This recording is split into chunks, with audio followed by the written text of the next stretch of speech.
Hi, my name is Andrew McLaren. Today we're going to talk about the science assessments at different states that you're usually taking at like the end of elementary or middle school or high school.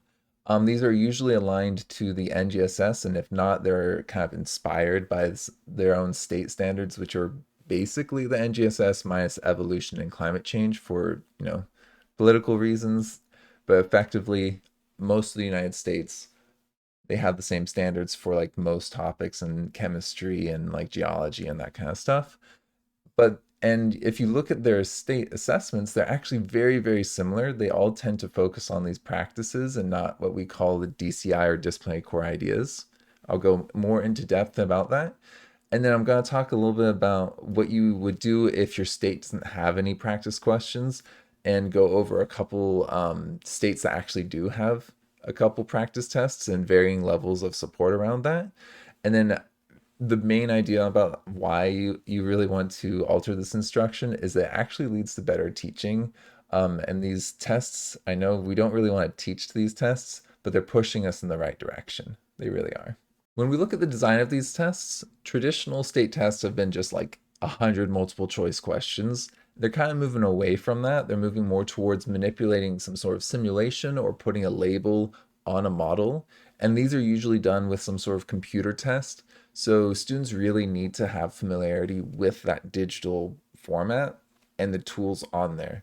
I don't think it's equitable to have a student have to use a calculator tool for the first time during the assessment when they don't really have support. So a lot of these states will have like practice examples for kids to be able to practice these things online, which we'll talk about a little bit more soon. But the content isn't really the focus. Like what we traditionally thought of as the like main part of science, the content, like the fact that plant cells have chloroplasts, that type of stuff, that's really specific and there's just too much content to put in one test. So we're not really expecting students to like memorize vocab word definitions. Instead, we really want them to focus on these 8 SEPs or the main practices.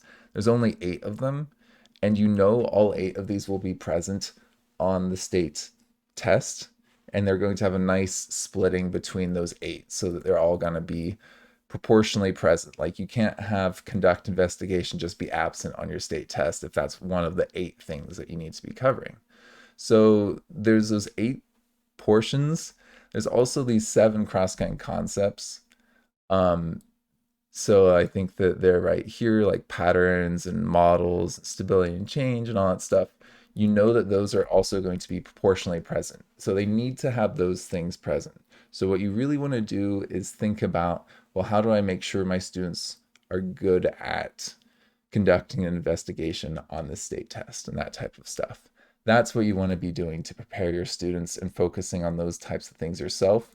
Because if you look at most science performance expectations in the NGSS or the equivalent state standards, they'll have these 3 parts, the SEP, like planning out investigation, they'll have the disciplinary core idea, like the structure and function here, and then the cross-cutting concept about scale. And so you can see in this type of thing, they might have a question on here about conducting an investigation, but that's really what you want to focus on, not so much about living things being made of cells and like memorizing eukaryotes versus prokaryotes and their different organelles, and like the various types of cells, like various like cells in your blood. Like, no, that is not on the test. It's much more about can students figure out independent, dependent variables. Like that's the big picture on this stuff. So when you're looking at the NGSS and trying to figure out what's going to be on the state test, focus on those practices.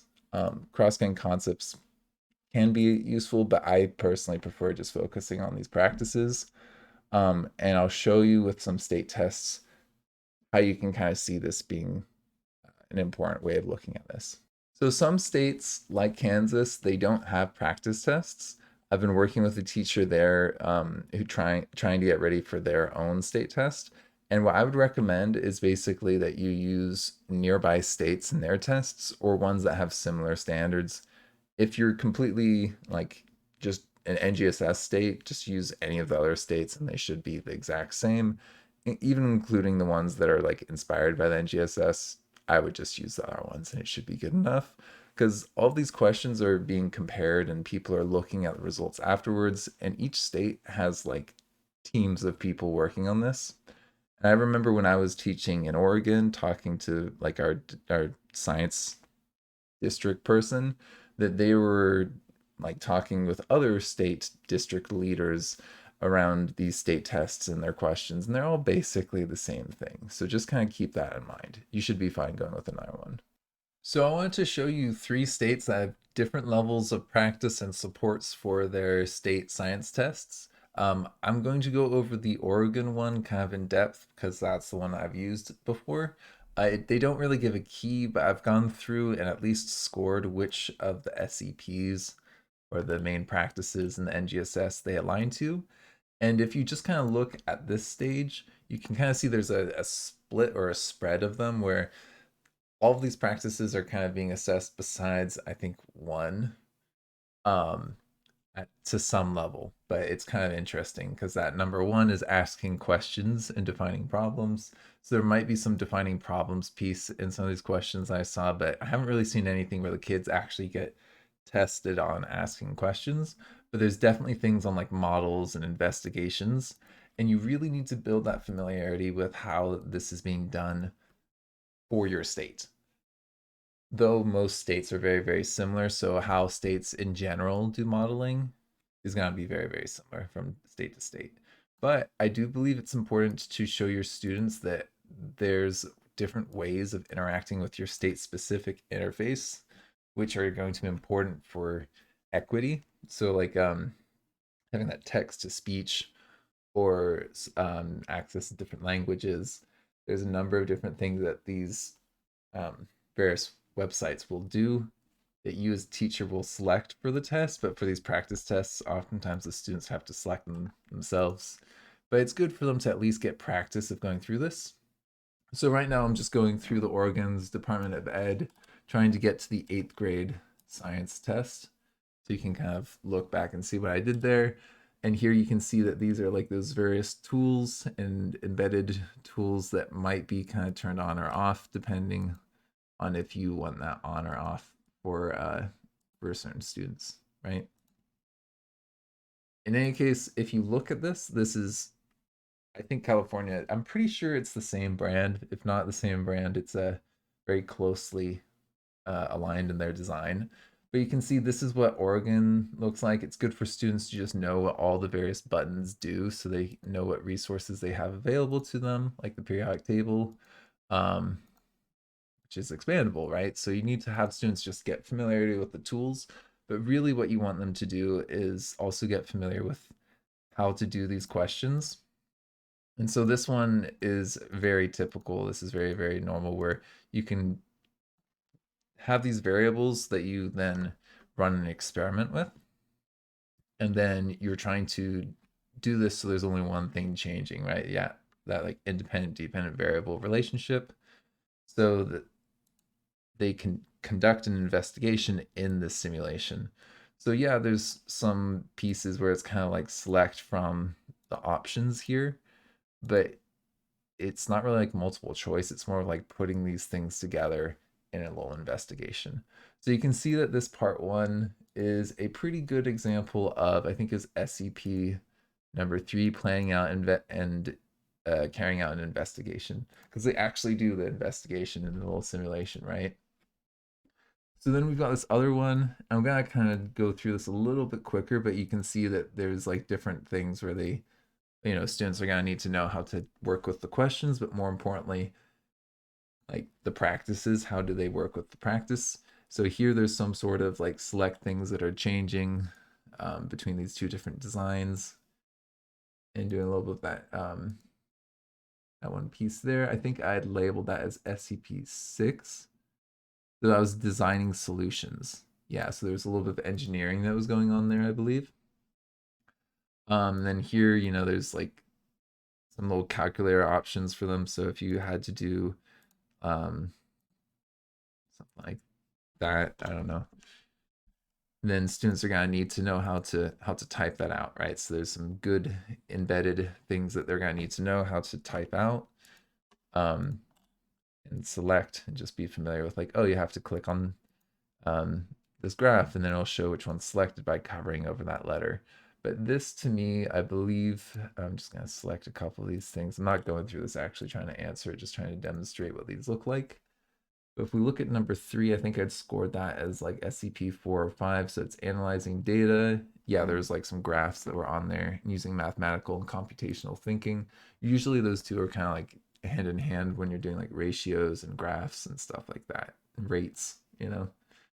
So that's kind of like that practice there. And then we've got question 4 here. For question 4, I think I'd label that as SEP number 2 for developing and using a model. So there's a drawn model here. Now, I do think that this could also be some other practice that's being presently evaluated because there's not just this model, but there has to be some sort of like cause and effect where like this happens, then that happens, and that happens. So that could be kind of constructing an explanation a little bit is what I was thinking, where there's some model here, but there's also some sort of reasoning or scientific ideas going on behind the model. So there's a little bit of overlap, but I think that this is primarily modeling when I see this. This one is a really good example. This is pretty common where they're having you like look for evidence and then like you highlight that in the font. So you're like, oh, there's some evidence here. That supports this claim in part A. So they're looking for relevant information, trying to back up their ideas, getting some sort of data, and of course they might select things that are not evidence at all. So they need to understand what evidence is. And so this is a good example of like a simulated question where students are actually really using like identifying evidence and reasoning and how you would use those pieces together. So this gets a kind of a little bit of 6, 7, and 8 to me is what I was thinking, because those oftentimes are kind of blurry. They're obtaining the information from that, but I think that they're really being evaluated more on engaging in argument, like well, actually, maybe more constructing explanations because they're putting the pieces together. They're not really arguing with other people so much in this piece. But you can get the idea where this is getting at a different practice than the other ones. This to here, to me, I believe that this is modeling. When I looked at this, I was like, okay, well, this is, you're changing the scale on here. So this gets at like that scale cross-cutting concept piece. But it's definitely the modeling. So although this is a model, it's a different model than the one that we saw with the insects. That didn't really have scale to do with it. It was like a different cross-cutting concept that was present in that model. But in general, if you cover your major practices and how they may be covered in your simulated test, that's very, very useful. So in addition to Oregon's practice test, I wanted to show you California as well as New York. Now, California is very similar. I'm pretty sure it's the same sort of program. You can kind of see it even looks the same, but it is slightly different. Um, Although they're both NGSS states, it looks to me like they're using slightly different like pools of questions, but effectively the same. So you have to do a little process to get through there, and then they'll get you into the test. And look, it looks very, very similar, right? You can kind of see like, oh, there's some mathematical thinking going on here. Um, so, and then there's like click and drag elements. So the students need to be familiar with how to engage with the question, as well as like these various practices. Look, we've got another thing where they're running an experiment where you are determining what data you're going to look at and how you're going to display that and try and use that data display for a particular purpose. I believe that we're trying to summarize the results showing what was kind of going on with the independent dependent variable. So you need to be able to know what the independent dependent variable is, as well as conducting the investigation here in the little simulation. So that's definitely that planning out and carrying out investigations number 3, which is a very common thing. I can guarantee you your state's gonna have that. I was previewing this a little bit, and I think, yeah, you just click here to put the moon. So you just basically have to use a model to explain a real world phenomenon. So you have to be able to say where you think the moon should be. This is a pretty common thing. I have seen this on a lot of different states where they have like, where is the moon here in this at this time? Like, what's going on with the moon's position, based off of this information. So there's a ton of different things. You can kind of see that this is effectively the same sort of layout as the Oregon one. And it will tell you if you've left stuff that's blank. So it's good to just kind of familiarize yourself with that. It does seem that they have formulas. I don't believe that was on the other states. Their tools, because I mean, honestly, they shouldn't be using 9.8 in middle school, but whatever. 10 is totally fine for middle school students. The acceleration of gravity. So that's just something to keep in mind. It's very similar to that Oregon layout. They've got one, I believe, for the fifth grade as well as the eighth grade. So there's a couple different options available to you, if you're like at different grade levels. But I've been focusing mostly on middle school because that's kind of what I'm familiar with. I believe, yeah, there's like a fifth grade science assessment, so you can do this for the different grade levels as well. They typically are fifth, eighth, and 12th grade, so just kind of keep that in mind. Unfortunately, with both Oregon and California, there's no key. Like, you don't know if you're getting the answers right or wrong. Its purpose is more just to get you familiar with the tools that you're going to be using and the types of questions, so teachers kind of have an idea. And then this is what I found from New York. They've got, similar sort of idea. I think this is a different company because it looks pretty different, but it actually is very similar in the overall design.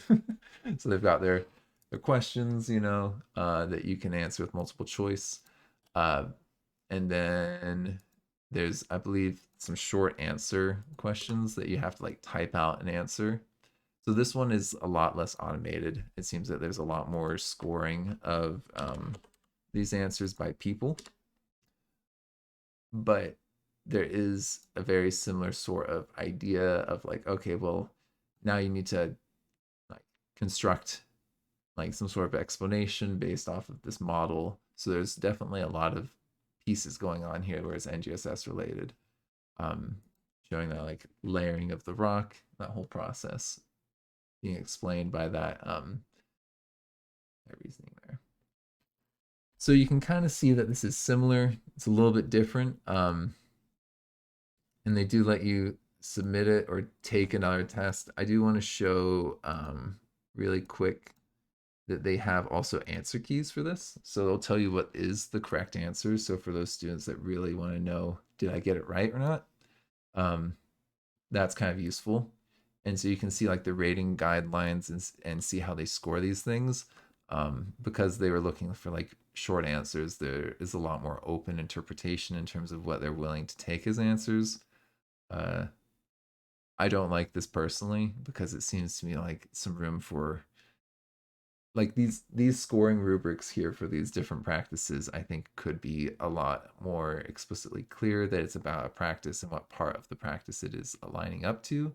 So I'm not so sure about how they're scoring their free response questions on that, but in general you can still see that the overarching design is very very similar, to the other two that we looked at there. So yeah, hope that was helpful.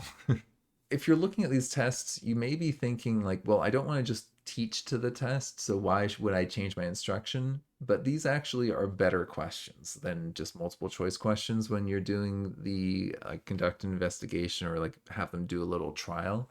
And so I would really encourage you to design your own assessments to be like that, because then these tests aren't just about memorizing facts, but they're actually about doing these skills. So these skills need to be incorporated into our own assessments in the classroom as well. And if we don't do that, students are going to fail these state tests because we're teaching the wrong focus. We're focusing more on like the different names of organelles and less on how they work as kind of like analogies or parts of the whole machine. Um, and therefore students are going to struggle with that, trying to understand that aspect, which is the focus for that particular standard, right? So we have to alter our instruction to be more consistent with the SEP focus. not the DCI, the display core idea. We really need to focus on not just teaching these practices, but assessing and giving feedback. And then your rubrics are more meaningful and more useful throughout the whole year. And you see a ton of growth with it. So I've done this with CER as well as modeling. And I've seen students just throughout the year just get better because I'm using like a similar rubric on a digital environment that's similar to what they would see on these tests. So yeah, best of luck. Thank you for McLearning with me. Before you go, please check out the following services that I offer with my business. So if you click the link in my videos, this goes to my website. I might be changing it from Podia because I'm no longer doing the interactive videos for sale. I might put those up for free. But most of my other services are linked here. So you can see that I've got like a Teachers Pay Teachers and a Wyzant. The Teachers Pay Teachers has a lot of my assessments that I have for like the NGSS, as well as lessons that I made when I was actually a teacher in the classroom. So I've got quite a few things like CERs and other things on there. If you want to get one-on-one live support from me, either like with science or like working on like teaching support lessons and that kind of stuff, you can sign up through Wyzant. I have a link to there where you can contact me there, and we can schedule hourly appointments. And I've got a few other things on here like a Facebook page and our social media. And if you're interested in getting professional development with me for like a team of teachers, a whole page with information on that. So yeah, feel free to check that out. Thank you.